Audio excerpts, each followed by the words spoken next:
चलो जी, आज हम लोग कारक पढ़ेंगे। देखो बोर्ड पर लिख रहे हैं, इसको सारे बच्चे कॉपी पर उतारेंगे। कारक, कारक का मतलब होता है करने वाला। क्री धातु से णबुल प्रत्यय लगाने के बाद कारक शब्द निष्पन्न होता है। क्री धातु, क्री धातु है णबुल प्रत्यय, इससे बन गया कारक।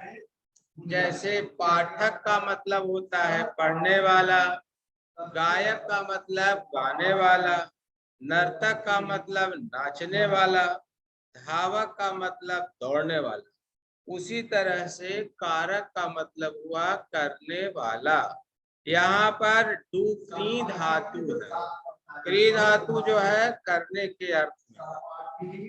ठीक है, अब हम लोग कारक की परिभाषा को नोट करेंगे। कारक की परिभाषा जो है सारे बच्चे नोट करें। कारक की परिभाषा सब बच्चा लिखो। क्रिया के साथ जिसका प्रत्यक्ष संबंध हो उसे कारक कहते हैं। क्रियान्वयी कारकम, क्रियाजनकत्वम कारकत्वम। अर्थात अप्रत्यक्ष संबंध यदि क्रिया के साथ बनता हो तब हम उसे कारक नहीं कहेंगे। परिभाषा को हम बोर्ड पर लिख दे रहे हैं, सारे बच्चे उतार लें। क्रिया के साथ जिसका प्रत्यक्ष संबंध हो, प्रत्यक्ष संबंध हो उसे कारक कहते हैं। अब आप सब ध्यान देंगे कि यदि उदाहरण है राम की गाय घास खाती है, राम की गाय घास खाती है, इसमें क्रिया जो है वह खाना है, खाद्य धातु है। अब खाने का काम कौन कर रहा है, इस पर हम लोग विचार करें। राम जो है क्रिया से प्रत्यक्ष रूप से जुड़ा हुआ नहीं है, गाय प्रत्यक्ष रूप से क्रिया के साथ जुड़ी हुई है, इसीलिए हम गाय को कारक कहेंगे। एक बात ध्यान देंगे कि गाय के साथ राम का प्रत्यक्ष संबंध है, लेकिन कारक बनने के लिए क्रिया के साथ संबंध का होना अत्यंत आवश्यक है। इस कारण संबंध को कारक नहीं कहते। आप ध्यान देंगे कारक की संख्या, कारक की संख्या संस्कृत में 6 है, 6 कारक होते हैं। इसको मैं बोर्ड पर लिख रहा हूं, ध्यान से इसको उतारिए। कारक की संख्या 6, कारक की संख्या, कारक की संख्या सबसे पहला कर्ता, दूसरा कर, तीसरा कारण, चौथा संप्रदान, पांचवा अपादान और छठा अधिकरण। ये संस्कृत में 6 कारक होते हैं। सबसे पहला कर्ता, दूसरा कर, तीसरा करण, चौथा संप्रदान, पांचवा अपादान और छठा अधिकरण। ये संस्कृत में 6 कारक हैं। अब एक एक करके सबको हम लोग ध्यान से देखेंगे। सबसे पहला है कर्ता। कर्ता हम किसको कहेंगे? इसकी परिभाषा है स्वतंत्र कर्ता। स्वतंत्र कर्ता अर्थात जो स्वतंत्र रहता है उसे हम कर्ता कहते हैं। छोटी कक्षा में आप सब पढ़े होंगे, काम करने वाले को कर्ता कहते हैं। काम करता है उसे कर्ता कहते हैं। कर्ता शब्द जो है क्री धातु से त्रिच प्रत्यय लगाने से निष्पन्न होता है। क्री धातु में त्रिच प्रत्यय लगता है तब कर्ता बनता है। अब हम देखेंगे कर्म किसको कहते हैं। कर्म, कर्म की परिभाषा है कर्तु रिप्सित तमम कर्म। कर्तु रिप्सित तमम कर्म अर्थात कर्ता क्रिया के द्वारा जिसे विशेष रूप से प्राप्त करना चाहता हो उसे हम कर्म कहते हैं।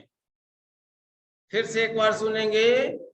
कर्ता क्रिया के द्वारा जिसे विशेष रूप से प्राप्त करना चाहता हो उसे हम कर्म कहते हैं। जैसे गौः तृणम खादति, गाय घास खाती है। यहाँ पर खाना क्रिया है, खाने का कार्य गाय के द्वारा संपन्न हो रहा है। अब आप ध्यान देंगे कि गाय खाना क्रिया के द्वारा किसे विशेष रूप से प्राप्त करना चाहता है, वह है तृणम। इसीलिए तृणम को हम लोग कर्म कारक कहेंगे। एक बात और ध्यान रखेंगे कि इसके अलावे एक सूत्र और आता है तथा युक्तम चानीप्सितम। इसको भी नोट कर लेंगे। तथा युक्तम चानीप्सितम। चानीप्सितम इसका मतलब हुआ कभी कभी कर्ता न चाहते हुए भी कोई कार्य संपन्न कर देता है। अर्थात कर्ता क्रिया के माध्यम से अनिप्सित कार्य, अनिप्सित का मतलब अनैच्छिक, जो वह नहीं चाहता है परंतु कार्य स्वतः संपन्न हो जाता है, उस स्थिति में हम उसे भी कर्म कहेंगे। उदाहरण के लिए ग्रामम गच्छन् तृणम स्पृशति। मान लो उदाहरण है सह ग्रामम गच्छन्। ग्रामम गच्छन् का मतलब क्या हुआ? गांव जाता हुआ।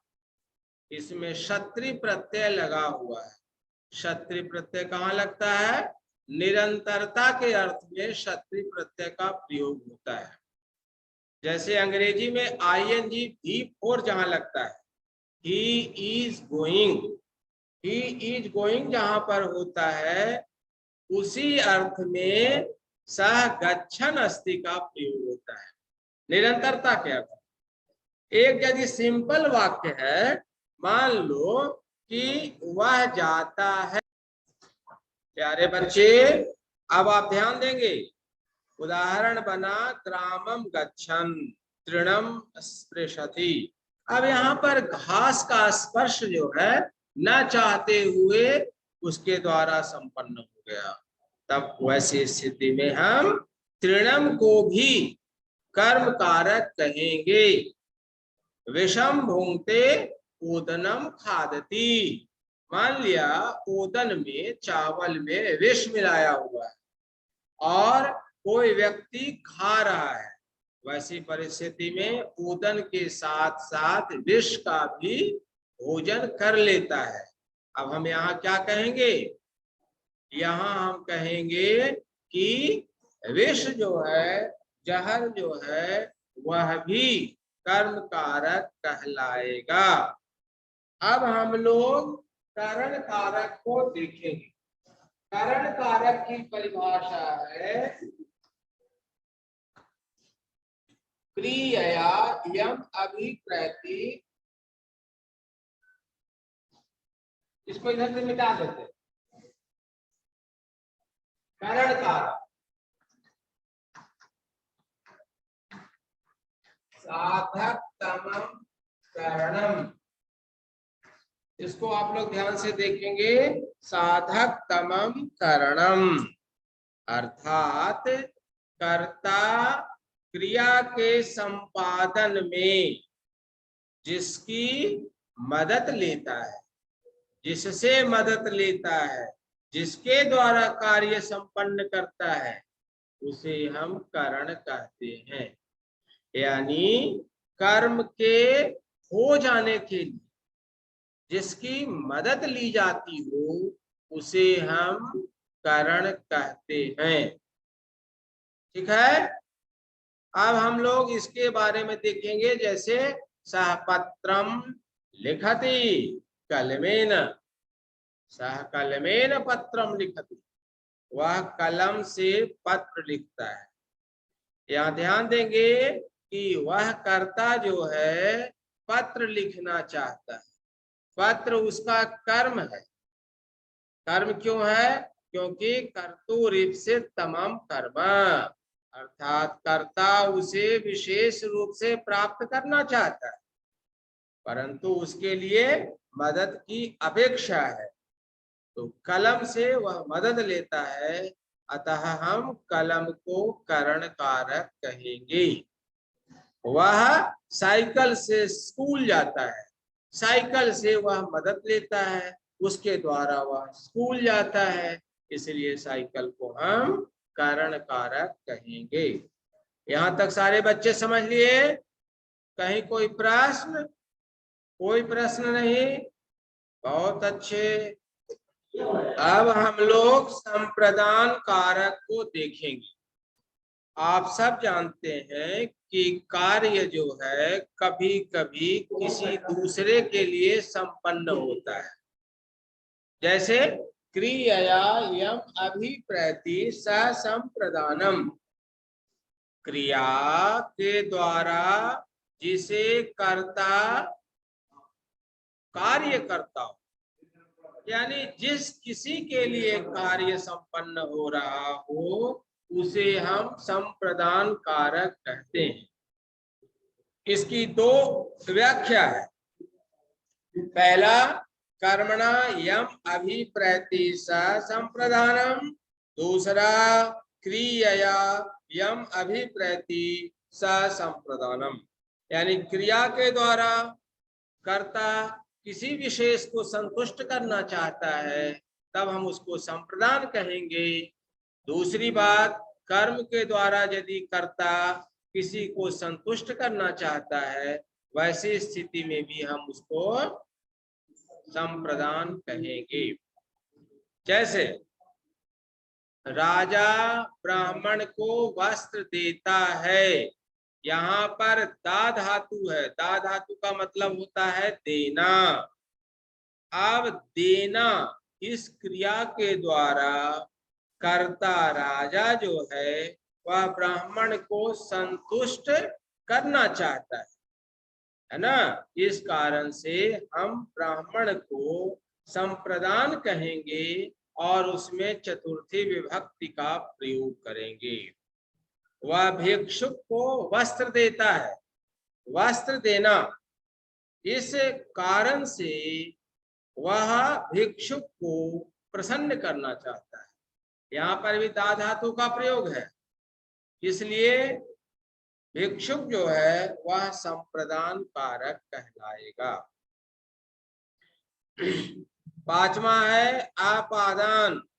आपादान का मतलब होता है जुदा होना। आपादान का सीधा अर्थ है अलग होना। इसकी परिभाषा है ध्रुव मपाए पादानम। नोट करना, ध्रुव मपाए पादानम। ध्रुव का मतलब होता है निश्चित। निश्चित से किसी का अलग हो जाना आपादान कहलाता है। आप सब जानते हो से जो है विभक्ति का चिन्ह दो जगह आता है, करण के साथ भी आता है और आपादान के साथ भी आता है। करण के साथ जो आता है उससे वह संपृक्त रहता है, जुड़ा हुआ रहता है। लेकिन आपादान के साथ जो होता है उसमें अलगाव बन जाता है, जुदाई आ जाती है। जैसे वृक्ष से पत्ते गिरते हैं। अब यहाँ ध्यान देना कि वृक्ष जो है वह ध्रुव है, अटल है, और वहां से पत्ते की जुदाई हो रही है। इस कारण वृक्ष को हम आपादान कहेंगे। एक बात और ध्यान रखने योग्य है कि जिसकी जुदाई होती है वह प्रथमा में रहता है, अर्थात वह करता रहता है। और जिससे जुदाई होती है, जिससे कोई वस्तु व्यक्ति अलग होता है, वह आपादान कहलाता है और उसमें पंचमी विभक्ति। एक बार फिर से सुनेंगे, जिससे जुदाई होती है वह आपादान कहलाता है, जो जुदा होता है वह कर्ता कहलाता है। जैसे वह छत से नीचे गिर गया, वह छत से नीचे गिर गया। अब यहाँ पर ध्यान देना, छत जो है वह ध्रुव है, आपादान कहलाएगा। गिरने वाला कर्ता कहलाएगा, क्योंकि क्रिया से उसका सबसे ज्यादा संबंध बनता है। तो हम लोग आपादान को देख लिए। अब इसके बाद कारक का एक और रूप आता है जिसको हम लोग संबंध कहते हैं। संबंध का मतलब से षष्ठी, अर्थात जहां पर कोई दूसरी विभक्ति ना लग रही हो वहां पर षष्ठी विभक्ति का प्रयोग करते हैं। जैसे राज्ञः पुरुषः, राजपुरुषः, अर्थात राजा का पुरुष। रामस्य भ्राता अष्टमी कक्षायाम पठति, यानी राम का भाई जो है वह 8वीं कक्षा में पढ़ता है। तो यहाँ पर राम का भाई, और इसी कारण से संबंध को हम लोग कारक नहीं कहते। आप ध्यान देना, जैसे उदाहरण के लिए मोहन का भाई 9वीं कक्षा में पढ़ता है। यहाँ पर क्रिया क्या है? पढ़ना। पढ़ाई कौन कर रहा है? मोहन का भाई, अर्थात भाई पढ़ाई कर रहा है, मोहन पढ़ाई नहीं कर रहा है। यानी मोहन के साथ घटना नहीं घट रही है, भाई के साथ घटना घट रही है। इस कारण से हम उसको कारक कहेंगे, मोहन को कारक नहीं कहेंगे, वह सिर्फ संबंध मात्र। लास्ट में हम लोग देखेंगे अधिकरण। अधिकरण की परिभाषा नोट करना, आधारो अधिकरणम। आधारो अधिकरणम, यहाँ पर ध्यान देना, आधार जो होता है उसको हम लोग अधिकरण कहते हैं। आधार 3 तरह का होता है, औपश्लेषिक, वैश्विक और अभिव्यापक। जैसे मान लो तुमसे पूछा जाए जले मीनाः सन्ति, जल में मछलियां हैं। अब यहाँ पर संपूर्ण जल में मछली नहीं है, कहीं कहीं है, यत्र तत्र है। लेकिन यदि बोला जाए पाटलेषु गंधा अस्ति, गुलाब का फूल है उसमें गंध है। तो अब आप यहाँ पर देखेंगे कि पूरी तरह से व्याप्त है, यानी सभी जगह सुगंध विद्यमान है। दो तरह का। तीसरा यदि बोला जाए कि हर के शरीर में, स्थूल शरीर में आत्मा निवास करती है। अब यहाँ पर ये ज्ञात नहीं है कि कहाँ पर आत्मा निवास करती है। वेद कहता है और उपनिषद का भी कहना है, अंगुष्ठ मात्र प्रमाणम हृदय आत्मा तिष्ठति, यानी हृदय में अपने अंगूठे के बराबर आत्मा निवास करती है। तो इस कारण से हम उसको अधिकरण कहेंगे, यानी अधिकरण 3 तरह का होगा, औपश्लेषिक, वैशेषिक और अभिव्यापक। इस तरह हम लोग कारक के 6 भेद की चर्चा आज किए। सबको गुड डे। अब हम लोग दूसरे दिन कारक के बारे में विशेष जानकारी हासिल